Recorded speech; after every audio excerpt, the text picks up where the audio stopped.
Hi guys, welcome back to the channel. I'm Office Bloke Daz. I'm Office Bloke Mike. Here we are, two of us today. Yay. Historical figures that never existed, but everyone thinks they were real. Right, okay. Like Santa Claus. Yeah. Hey? Would you call Santa Claus It was St. historical, Nicholas. though? It was St. Nicholas, wasn't it? It turned Yeah, into that's right, yeah. Santa Claus type thing. Yeah. But I don't know. I can't think of anything that springs to mind apart from nothing. like they're more like mythical, aren't they, as opposed to historical. Right, yeah. I can't think anything off the top of my They head. they might be thinking we might think they're real. That's why. Yeah, like Merlin, maybe. Let's go. Yeah, I don't know. Let's get right into it. Number 10, King Arthur. You probably think you Whoa. know King Arthur. Brave king, Excalibur. magical sword, round table, the whole deal. There's a better chance of finding a unicorn in your backyard than For real. This can't be right, surely. I would have put money on King Arthur not being on here. It's just April Fool's or so what? Yeah, I thought King Arthur was a thing. Excalibur with the sword out the rock and all that. It's going to be interesting to see what he says about this. finding anyway. actual proof that Arthur existed. There's not a single document from the time Arthur supposedly lived that mentions him. Not one. And we're talking about a guy who supposedly united all of Britain and fought off invading armies. That's like nobody writing about World War II until the 1990s. The first real mention of Arthur doesn't show up until 300 years after he supposedly died. Imagine if people in 2324 started writing about this amazing king from our time who pulled a sword from a stone, and everyone was like, yeah, that totally happened. Geoffrey of Monmouth, the guy who really popularized Arthur's story, was basically the medieval equivalent of a fan fiction writer. This dude wrote a history book in 1136 that reads more like Game of Thrones than actual history. He claimed Arthur killed 960 men in a single battle by himself. That's some serious hack-and-slash gaming numbers right there. And Excalibur, that magical sword everyone knows about. In the early stories, it wasn't even stuck in a stone. It was handed to Arthur by a mysterious lady in a lake, which honestly sounds more like a shady weapons deal than a divine ceremony. The whole sword in the stone thing was added later. We can't even find Camelot. You'd think someone would remember where they parked a massive castle full of knights and wizards. Every town in England with a hill and 2 rocks has claimed to be Camelot at some point. That's the thing about Arthur. He might not have been real, but the hope he gave people was. Number 9. Right. Wow. Problem I've got with this now is all the national lotteries all named after King Arthur. Right. So the ball, it's got the national lottery over here is called Camelot. That's right, yeah. It's run by Camelot. Yep. Right. And the ball machines that they use are called like Excalibur. Yeah. And names that are all associated with King Arthur. Yeah. Oh, right, So okay. what's all that about? Are they telling you that's not real? And it could be you, but it might not be you. Yeah. Because it's not really real. You pay into it, and no one gets out of it. That's bizarre, that one. Same. I never knew anything Yeah. like that. Yeah. And I've Wow. been to Camelot. I'm not having it anymore. I want my money back. coaster. I want my money back. You said it was real. It doesn't exist. Sonny Bean. Sonny Bean, Scotland's most famous cannibal who never actually existed. You're walking along the Scottish coast in the 1500s. The sun's setting, and you hear something moving in the shadows. Suddenly, you're attacked by a family of cave-dwelling cannibals led by Alexander Sonny Bean. For 25 years, they murdered and ate over 1,000 travelers. They'd pickle and salt human body parts, leaving the leftovers to pile up in their cave. King James VI himself led an army of 400 men to capture the Bean clan, who were executed without trial, but none of it actually happened. There's not a single contemporary record of Sonny Bean or his family. No missing persons reports from the time. No court records of their execution.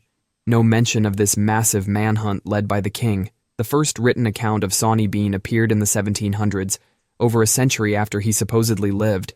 It was actually English propaganda, designed to make Scottish people look like savage barbarians. Nothing says uncivilized write about like a it. cave full of inbred go and have a look. cannibals. The story was so effective that people still believe it today. There's even a tourist cave in Scotland that claims to be Sonny Bean's lair. Number 8. Didn't know that Mulan. one. Yeah, I've heard Mulan never existed. The earliest mention of Mulan comes from a poem called The Ballad of Mulan, from sometime between 386 and 581 AD.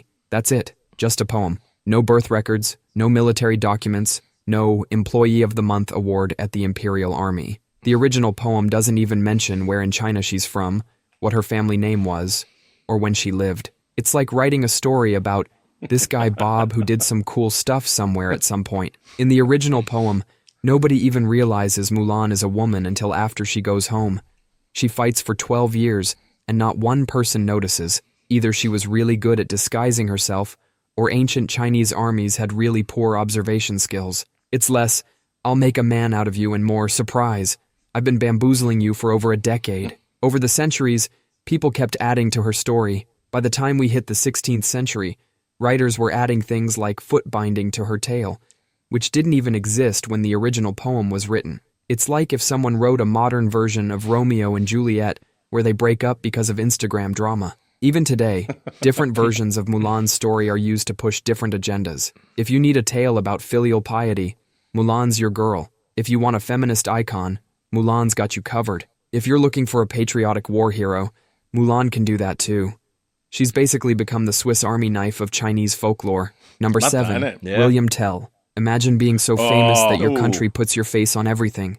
Stamps, coins, tourist spots, you name it. That's William Tell's life, except he never had one. You probably know the story. A skilled archer.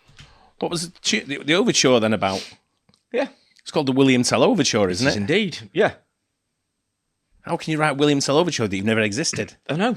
Shooting the apple off his head and things like that. Yeah. It's even what's his song? Is it Coldplay? Don't they talk about shooting an apple off his head? No, they do, yeah.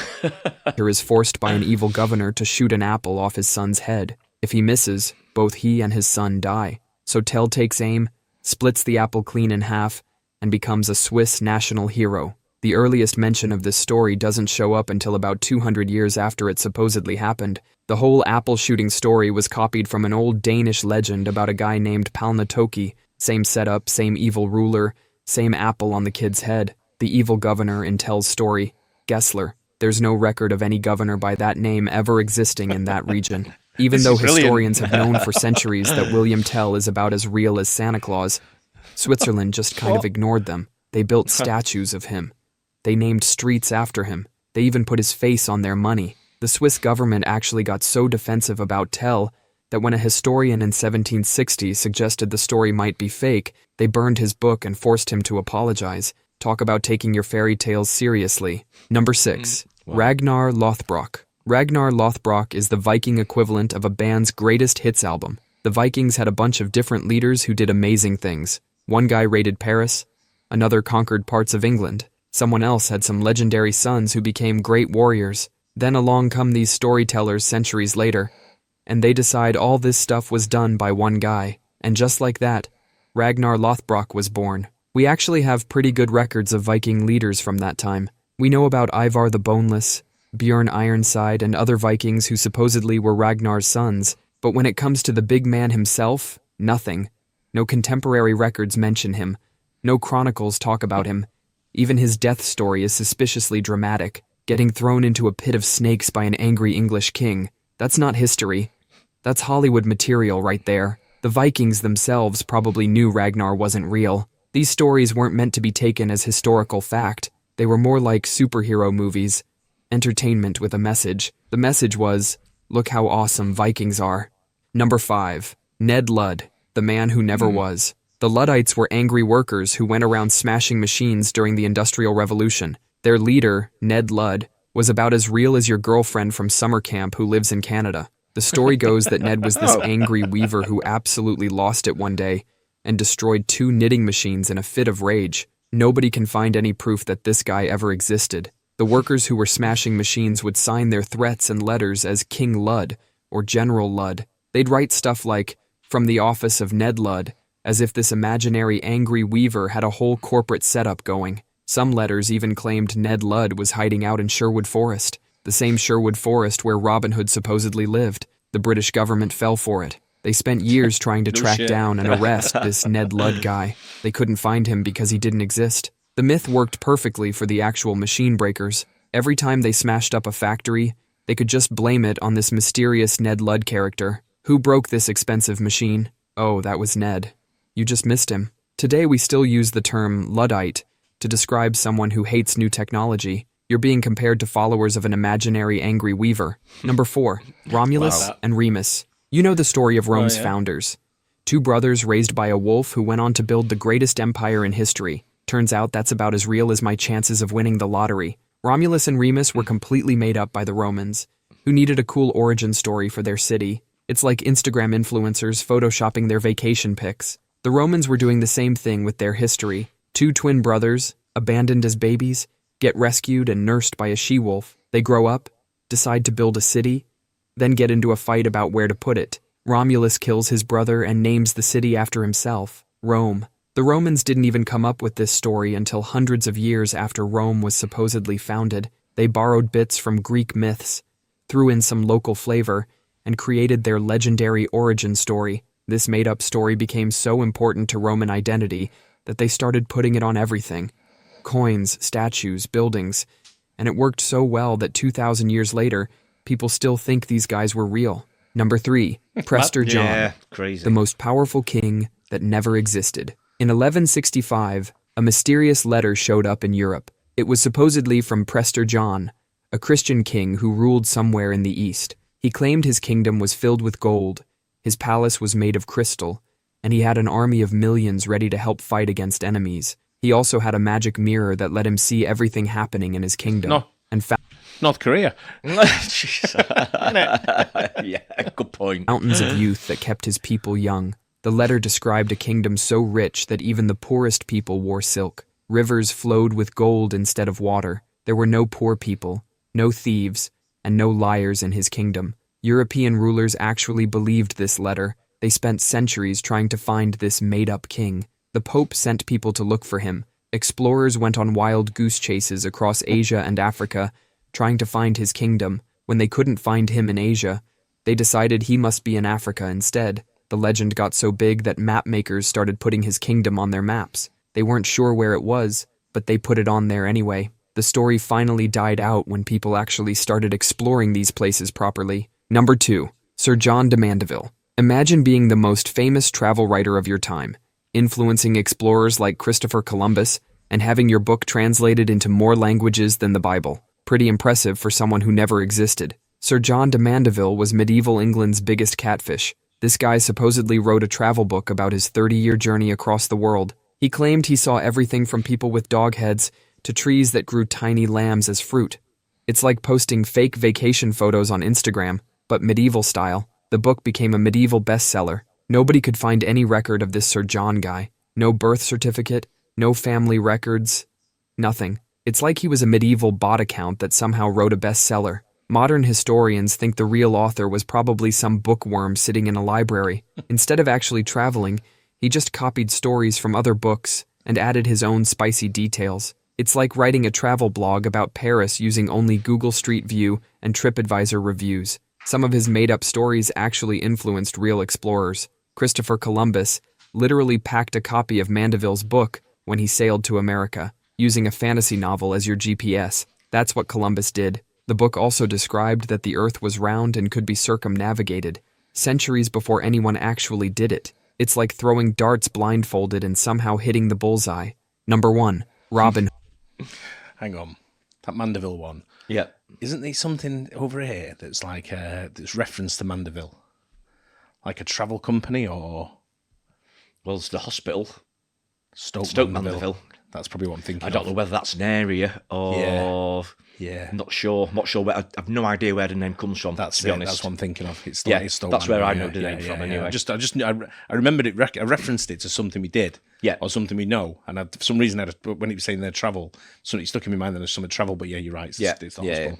Hood. You know that Robin guy Hood? who steals from the rich and gives to the poor. Turns yeah. out he probably never existed. Imagine Starmer. being so famous that people make movies about you centuries after you died, except you were never alive in the first place. That's Robin Hood for you. Medieval England's most successful fictional influencer. Back in medieval England, the name Robhod was basically slang for an outlaw. It was a common alias for criminals who flouted the law. The earliest stories about Robin Hood don't even paint him as a hero. He was more like that guy who posts inspirational quotes on social media, but actually just sells pyramid schemes. The whole stealing from the rich and giving to the poor thing was added later. The original Robin Hood stories were about a guy who just liked stealing and hanging out with his bros in the forest. Think less noble outlaw and more medieval frat boy with a bow and arrow. The forest laws back then were so harsh that just walking through the wrong patch of trees could get you outlawed. Imagine getting banned from society because you took a shortcut through the wrong park. These laws were so ridiculous that people started making up stories about outlaws who fought back. It's like if someone today wrote stories about a hero who fights parking tickets and wins. By the Tudor period, Robin Hood had gotten a complete PR makeover. They turned him from a rough forest criminal into a noble who fought for justice. That's like taking a story about a guy who steals cars and turning him into Batman. That's all for today. Wow. Very good. Well, that one about Robin Hood. The other one about that is I'm pretty sure Nottingham Airport's called Robin Hood International Airport. I think it probably is. Yeah. Oh, it's still big there, isn't it? Or Robin Hood Airport, yeah, Sherwood Forest and all Sherwood that. Forest and it's huge. Robin Hood's their big like folk hero. Yeah, I mean, I always wondered about that one. I always thought, I think it's probably just a bit of like an old story, an old tale, and it's just been developed over the years and stuff like that. The King Arthur one. Now, I did think he was. I did think he was a king. I thought there'd been bits added to it over the years, which obviously I thought taking the sword from the stone. I thought, it probably just been added by people and the Lady of the Lake and things like that. I thought they'd probably just been added by people over the years, but I thought King Arthur was an actual sort of like king, to be honest. So a bit surprised about that. There's a few William Tell ones like surprised me a little bit. I thought it was William Tell. Yeah, I do. Shooting the apple off his head and all that. Yeah, I mean, I know the sort of like outline of the story, that part of it, but never really gone into it that deeply. But the things that you pick up at school and stuff like that, and you just sticks with you, and you think, that's real. But there's quite a lot on some there. surprises in there. Yeah, big time. Big surprises. Yeah. Even the Robin Hood one, really.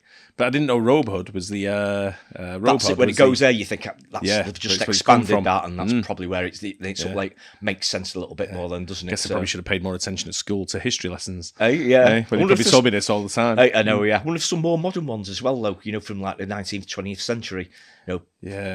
Probably not, because things are a bit more factual and documented these days, aren't they? So it's probably unlikely. But I bet there's maybe one or two things out there. Yeah, but records were quite solid over the last few hundred years, haven't they? They've been quite solid. Yeah. But when you go back further and further, like Robin Hood times and all that, records could be changed and altered and added to and all that kind of stuff. They're not as solid as they are now. There's only books and paperwork to go off, so there's a lot more plagiarism, a lot. They could be altered a lot more easily than things these days. Definitely some interesting ones on there, though. Yeah, right?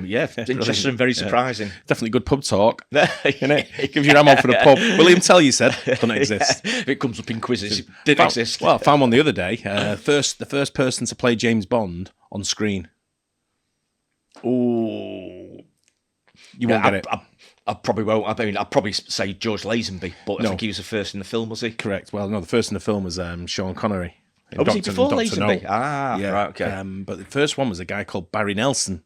Oh, really? Who did a thing called I think he had a name, like a nickname in the show, but he was Casino Royale. Yeah, original, like on the TV. Yeah, didn't say the big screen; he just said the screen. So it was like on the TV. Okay. He was called Jimmy Bond. Jimmy Bond.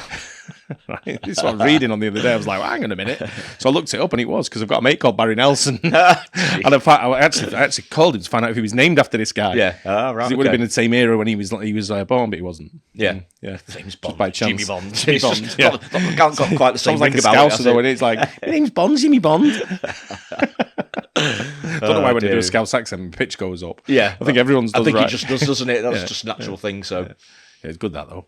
Enjoyed that. Hope you guys did as well. Don't forget to like and subscribe. We'll see you on the next one. Cheers. Cheers.